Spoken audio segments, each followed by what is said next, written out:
Hey there, it's Steve from Serious Keto, and about 2 weeks ago, I did a live stream with Heavenly Fan over on her YouTube channel. I thought it was going to be about an hour long, even though Fan scheduled it for 2 hours. It wound up being close to 3 hours long.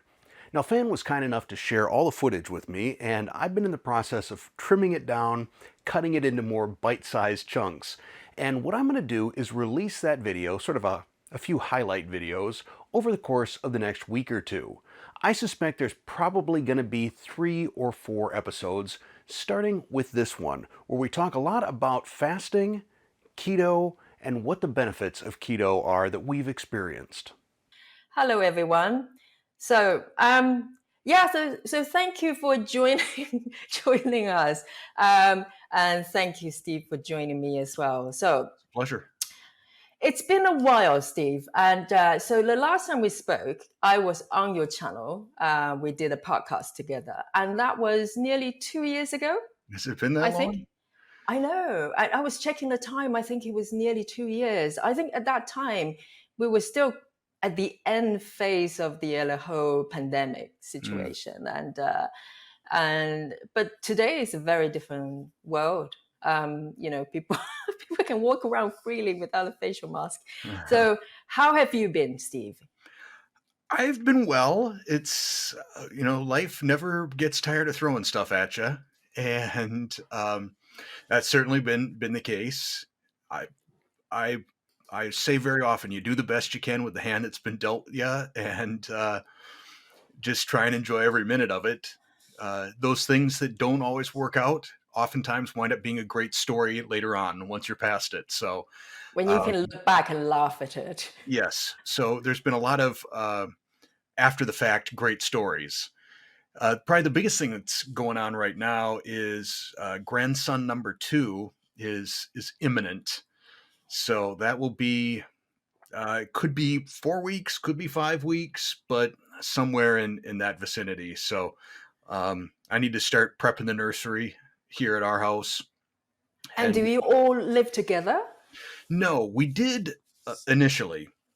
Um, because my son, and at the time she wasn't my daughter-in-law yet, but they uh, they started early, and as a result, kind of while they were going finishing college and such like, they both lived here along with my grandson, and Courtney was here at the time, my daughter. So it was very much not empty nest, and now it is, fortunately. But we still get my grandson Colton and whoever. They haven't told me the name of the next one yet, but I'm sure we'll have them at least once a week. So Wow.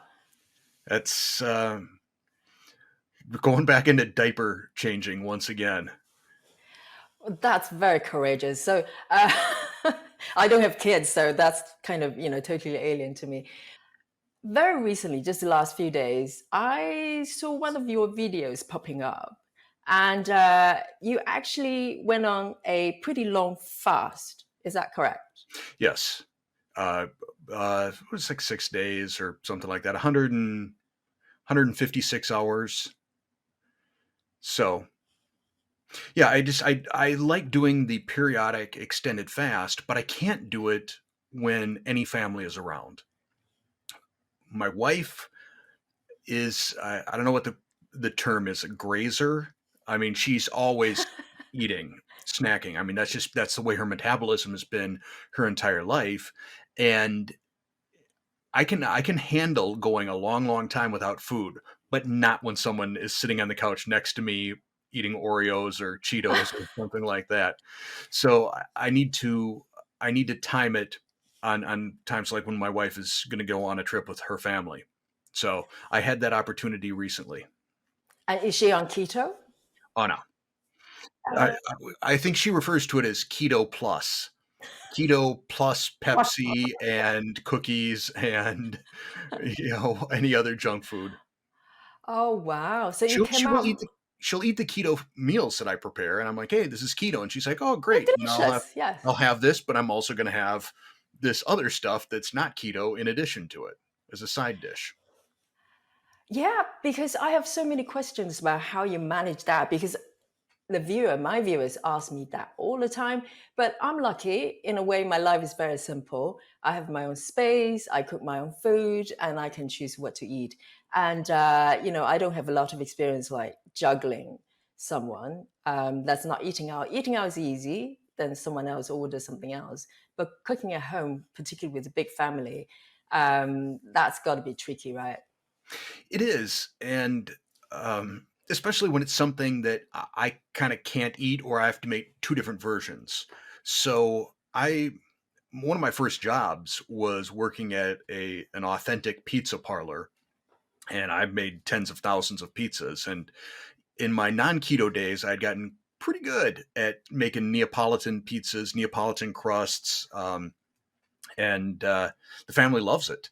So when we have a pizza night and the kids come over and I'm making pizza, that's a struggle because I know what I'm making for them tastes way better than whatever keto crust I'm making for myself. So that's a challenge. Usually I will allow myself a slice, but Yes. um, to me the bigger challenge is even now that it's just my wife Terry and me. Fully 80% of our pantry is non-keto stuff. And that gets up to be a little bit frustrating, especially when she starts infringing on my limited space. I'm like, I've got this tiny little space here, and now you're putting cereal boxes on it. Can't you just stay in your own space? So with the fasting, what do you do it from time to time? Do you normally do that length of time? Because what was it, about a week? Yes, that's what I've worked up to. And it's an interesting experience in that you go from if I were to go back even further, like pre-keto, just sort of being almost a slave to food, to then keto, where you're a little bit you learn to develop a certain degree of discipline, to then fasting, which then almost becomes like a superpower. Like I food has no sway over me. It and I find it about 48 hours. Typically, this fast was a little different, but typically after about 48 hours, I cease to have any interest in food. And you find yourself with a lot of extra time because you're not eating, you're not prepping food, you're not washing dishes. It's potentially a couple hours a day, especially if you're used to prepping food for other people as well. So I find myself being just tremendously productive.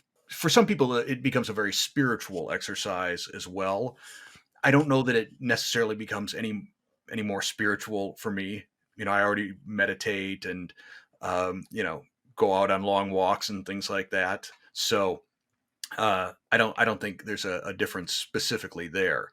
But yeah, it's a way to kind of give my body a break and then replenish it. And hopefully once everything balances out after a week or two, you find yourself with about the same amount of lean mass, but maybe a few pounds less in terms of body fat. Um, my experience with kind of prolonged fasting is pretty limited because for some reason, and I totally agree with you. Once you're on keto, you're fat adopted, food is not really a temptation, and fasting becomes so much easier. But still, I find it really hard to do it more than 24 hours. And it was probably just my body. I started to get kind of cold, but I'm doing really well with short term intermittent fasting kind of effortlessly. I don't really impose any hours, but somehow I day to day basis I probably fast about 16 to sometimes 20 hours, Mm. and it's just no effort. But the only occasion I ever been on a sort of a longer fast, it was before keto. I was on. You're gonna laugh, okay? But I was on a juice fast. So I've done that. and have you? Yes. And I was on a 10-day juice fasting. And I did that for a couple of times and it got harder and harder because in London, I don't know about America, but in London, we've got companies that basically supply juice. So I didn't even have to juice myself. At that time, I was working as a quite high pressure environment in the sort of corporate world. And I thought, well, I'll just pay someone to juice for me. And I did that for 10 days. I was freezing cold every day. I was fantasizing about having some sort of hot broth. And to be honest, it's kind of debatable whether that was true fasting, whatever that means, because Mm. it was green juice. You could choose the juice you want. But if you just have vegetable juice, it's not very palatable. And so they basically added quite a lot of sugary fruits like apples or Yep. pineapples. So I was taking in quite a lot of sugar, even though overall um, the calories were counts were lower, and I was doing okay. I wasn't starving as such, but I was freezing cold by then. So that was kind of my brush with sort of fasting longer than 24 hours. I think for my body, my body's not happy doing that long. So Well, I had done my juice fast. I don't know how long I went. I might have done 2 weeks, but, it was inspired by the documentary Fat, Sick, and Nearly Dead. I don't know if you've seen that. no, I haven't Okay, actually. well, that was my inspiration, and, so did it for, like, 2 weeks, and I got done, and people were like, "Oh my gosh, your skin looks just great, you're glowing." I'm like, "Yeah, and I am miserable. I am hungry and just not digging this at all." So that So was you sort of were on keto at that time, I no, presume. no, no, no, no. This was at least 10 years before keto. And so yeah, I had my own juicer and just stuffing that thing full of spinach and all manner of green things, and then a couple of apples, some carrots, some ginger to make it not taste awful. But I think because what you're doing, you've basically you're not getting any fiber. All you're doing is you're mainlining sugar pretty much on a juice fast, and as a result, I'm sure. I mean, I wasn't monitoring glucose at the time, but it would have been probably just crazy watching the seesaw pattern, throughout the day of glucose spikes, and then crashing and needing to get some more juice.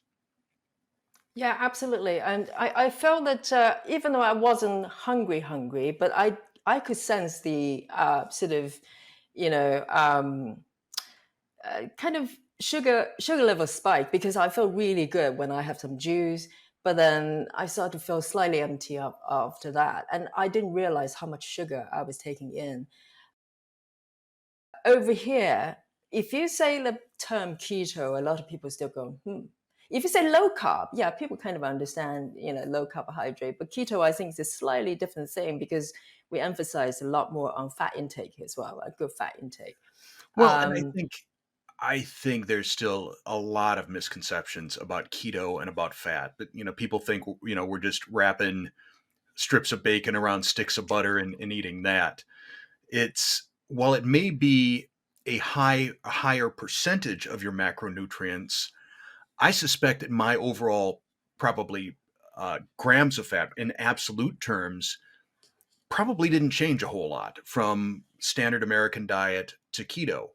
It's just you change the ratios of what you're consuming, and I think because you're not consuming the carbs, your body is it's becoming fat adapted and it's more easily satisfied. But yeah, I think there's still a little bit of a heart disease, you're eating too much fat reputation. with- Cholesterol, Yep. whatever. Yeah, a lot of kind of misconception that's kind of just being spread around, and people don't always have the knowledge. I mean, including myself. And we kind of just trust the expert tell us. Yeah, so I want to ask a sort of day to day sort of your food eating sort of routine actually. So what is your give us an idea in terms of from morning you wake up, a typical day when you're not fasting. What is your eating routine like? I mean, for today, for instance, I know it's about what time is it over where you are right now? 1:30 p.m. Okay, so I don't know whether you had lunch. If you haven't had anything, what would be a typical day So, for well, you? today wasn't a typical day because I had to bang out a cooking video real quick this morning.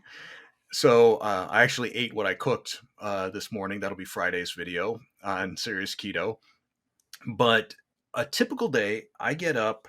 Um, I'll wake up without an alarm clock, generally around 5 a.m.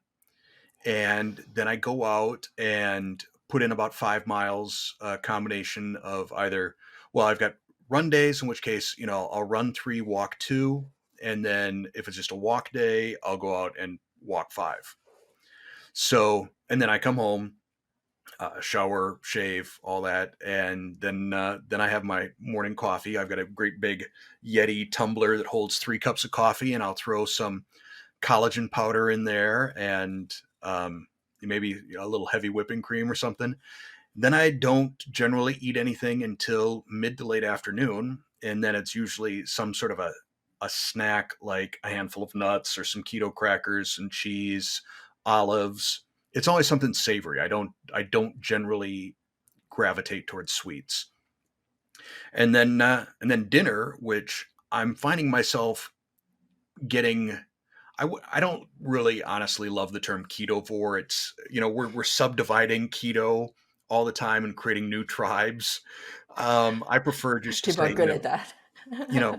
my dinner is predominantly protein. There may be, a little something green in there. Um, but that's about it. And like I said earlier, I eat until I'm satisfied, and then once I'm satisfied, if there's stuff still on the plate, it gets wrapped up, and maybe that becomes tomorrow's snack. Or if my wife is working second shift on a day like she's going to be today, then I'll dip into the leftovers. But I used to eat. There's a I forget whether it was Jim Gaffigan or some other comedian here in the U.S., and he was talking about how he went to his doctor, and his doctor's like, yeah, you're pretty overweight. Do you stop eating when you're full? And he said, I don't stop eating until I hate myself. And that's how I used to eat. I ate until I felt sick, until As a I lot had of people to, are nodding right now.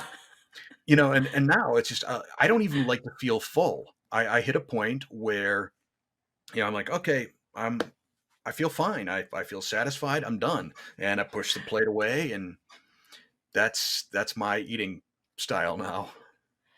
Well, that's the thing, and I talked about it over and over again because people go, "Well, what's the benefit of being on keto? Because why can't you just have a balanced diet, just eat moderately?" But then they're missing the point of what it is. And people, at least like me, it's once I start eating carbohydrate for a period of period of time, the amount of demand for carbohydrate would increase. And as a result, the amount of food I need increases as well. And don't ask me why. My body just either that break was broken or whatever it is, maybe it's a condition thing. It's a trigger for me. It could be a combination of emotional and physical. I don't know. Someone will have to enlighten me on that. But all I know is that if I eat a certain way, high carb, which I have been for a long time in my life, there's just no break. There's the emotional need. I know physically it doesn't make sense, but you just want more food, and next meal you want a bigger portion, and your body doesn't need it, so you go you feel really guilty, and then the cycle continues. So I think people who goes, why don't you just eat a sort of regular diet, just stop eating when you're full. These are the people who have no problems, and I wish them best of luck, but that's not me. So Well, also, at least here in the States, a lot of just the regular, oh, eat a balanced meal uh, type food is not that high quality. It's it tends to be, and I'm not being the food police, the ingredient police, or anything like that, but a lot of it is just, it has been processed to the point that your body doesn't need to expend any effort to metabolize it. It just goes in, and then you're ready for your next hit. I mean, the last time I had a burger from McDonald's was probably 7 years ago or more, and I was stunned at how little I needed to actually chew it. There was just, you put it in, and it's just, there's melt there's in your no there's mouth. no effort from mouth, from entrance to exit. There's no effort that your body goes through, and it's not good stuff. And and I think a lot of, oh, plus a lot of the additives that go into it, especially some of the seed oils. And again, not being the ingredient police, if people want to eat, canola, drink it by the gallon, knock yourself out. Don't do that. But for me, I feel the inflammation, and that's one of the things that's very difficult to explain to people who have never been without inflammation. They think that, oh, this is just what it feels like. I'm getting old, my joints hurt, my back hurts, or I've got brain fog or whatever. They think this is the way you're supposed to feel, especially as you age. And once you get rid of that, and then you're like, oh, wait, this is how I can feel. That's why I don't eat this way. That's why I choose to eat keto instead. Because and periodically I'll remind myself I will have an off plan day, and then I get what I call the carb hangover. It's just all the next day you feel lethargic and you're lacking in ambition and you're hungry again.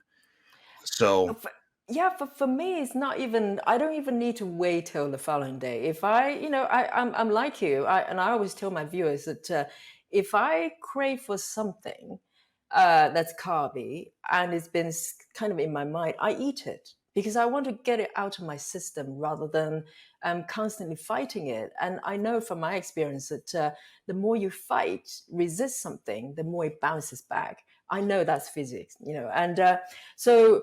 Um, so I sometimes would eat, some bananas, or I love lentils. And I know it's not everybody's cup of tea, but for me, it's a highlight of my day if I ever, have some lentils. And even gluten free, even if it's gluten free, I can feel that immediately, maybe just an hour later, or instantly, really. I think, once you're on a keto for a while, your body kind of learn a new way of being. It knows when something is not optimal. When you eat something that's not really serving the body, your body reacts to it. But, and as you said, a lot of people think that's normal to feel lethargic, to feel tired after a big meal or the day after. It's just one of those things. And they constantly live in what I called it's kind of a sub level of health, but that's what we think that's norm. So until you experience wellness, and people have a different interpretation of that. But for me, is that you have freedom of the body, like you said, freedom of movement. You can do whatever you need to do in life, not being athletic and run marathon necessarily, but just being able to do things. Your body is not fighting against you, and that's my definition of well-being. And until you experience that, you don't know what it means. And also another thing you pointed out really well with the example of McDonald's. Um, I often call those a kind of combination of food, kind of golden triangle of um, three things, which is refined carbohydrate, refined sugar, and fat. These three things doesn't matter. You can pretty much sum up all the fast food with these three things. And once that combination happens, um, food is extremely easy to slide down. You don't even know because you don't have to chew. And if you mhm. don't chew, you don't know you're eating in a way. Your body doesn't get any signal. And also because it's so easy to consume, you just eat more. And also, the sugar high and low definitely drowns all the sort of satiety signal your body should be giving you. And if you do that for a long time, your body would be, your system would be broken. It's hardly surprising. Well, I think for a lot of people, and you kind of touched on this a moment ago, they they don't feel miserable enough to make a change. They're not happy, but they're not miserable. It's kind of like being at a job you don't like. Every Monday you wake up and you're like, oh, I got to go to this job, but you don't hate it to the point that you're going to go out and find a new job. So you just have this sort of steady state of misery that isn't quite enough to make a change until you have that wake up moment. And for some people, it's a health scare. It's, okay, well, you're now a type 2 diabetic or whatever the case may be. But For most people, I think it's such a gradual decline that it never clicks for them.